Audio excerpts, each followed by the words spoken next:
Hvers vegna mikilvægt að flokka heimilissorp? Til þess að hægt sé að útskýra mikilvægi þess að flokka heimilissorp þurfum við að skilja hvað það er. Öll neysla veldur úrgangi sem í formi afgangs hráefna, eitthvað sem við getum ekki nýtt eða kjósum að nota ekki. Þó að við séum hætt að nota eitthvað, þá þýðir það ekki að það sé ónýtt eða hafi nokkuð breyst. Matur í ruslatunnu hefur alveg sama næringargildi og þegar hann var á matardisknum. Þó að úrgangur hverfi frá þínum augum, hvort sem það út bílrúðuna eða burt af heimilinu, hann alls ekki horfinn.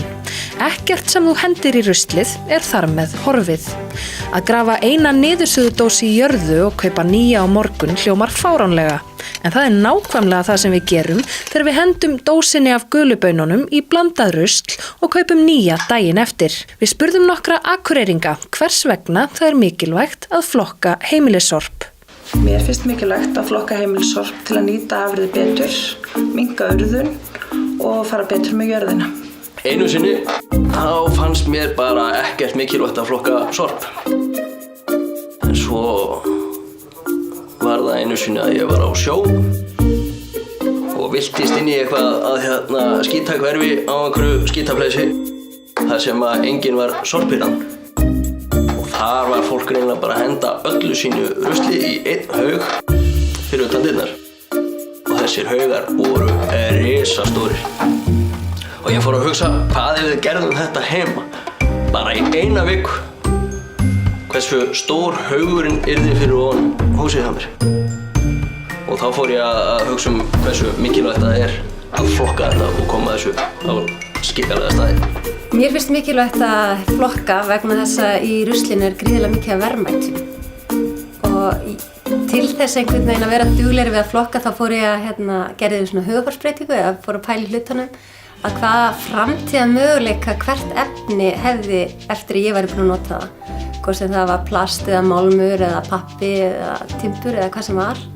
Og ég vil bara meina að ef við erum dugleg að flokka og þá endur nýta að þá erum við að minnka álag og auðlindir jarðar og náttúrulega tryggja lífskjör til framtíðar. Og mér finnst það gríðarlega mikilvægur punktur. Þetta allt rétt. Allt sorp sem við flokkum ekki heldur hendum í blönduðu eða almennu tunnuna urðað í jörðu. Almenna sorpið okkar á Akureyri til dæmis flutt til Stekkjarvíkur í Húnavatnssýslu til urðunar.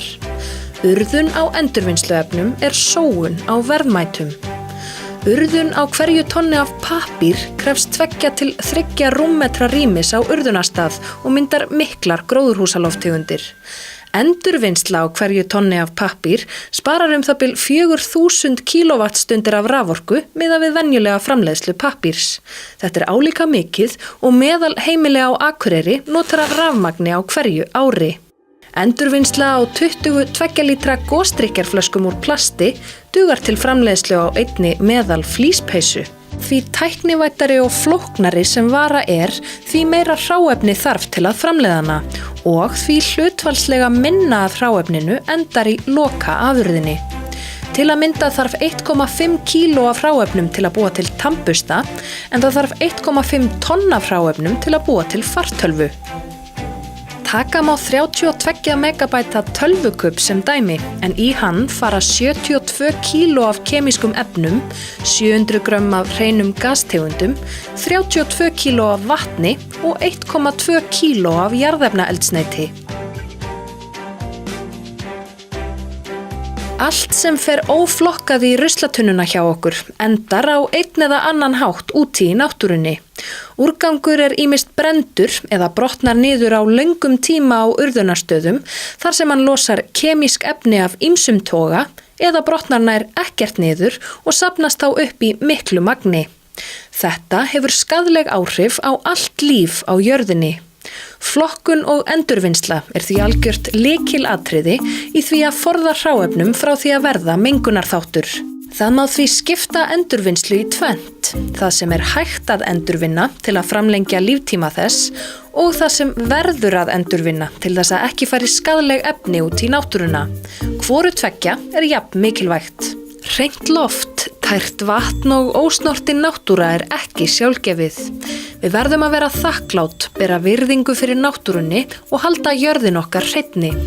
Höfum það hugfast að við fengum jörðina ekki í gjöf frá foreldrum okkar, heldur í láni hjá afkomendum okkar. Göngum vel jörðina og skilum henni í toppstandi til afkomenda okkar. Með því að flokka, nýtum við hráefni og viðhöldum hringrás efna í náttúrunni. Við draugum úr mengun og spörum bæði landsvæði, orku og peninga. Með því að endurvinna, förum við líka færri ferðir með ruslapoka út í tunnu og verðum meðvitaðri eigin neyslu. Við Akureyringar höfum verið að standa okkur vel í flokkun og heimilisúrgangi til endurvinnslu og erum þar framalega meðal íslenska sveitarfélaga. Við getum samt gert enn betur og með samstiltu átaki bæjarbúa og sveitafélagsins getum við tekið forystu á Íslandi í þessum málum. Margar vörur sem við kaupum til daglegra nota koma í umbúðum sem hægt að endurvinna, eins og plast utan á matvöru, alla fernur og ýmsar aðrar umbúðir. Gríðarleg aukning hefur verið í notkun umbúða utan vörur og það er samfélagsleg ábyrgð okkar allra gagnvart náttúrunni og komandi kynslóðum að við komum öllu því sem hægt að endurvinna í endurvinnanlegt ferli. Þannig getum við lágmarka úrgang sem þarf að urða og í því felst mikill umhverfislegur ávinningur fyrir framtíðina. Ég sem formaður umhverfisnefndar og sem Akureyringur hvet ykkur til að leggja ykkar af mörkum.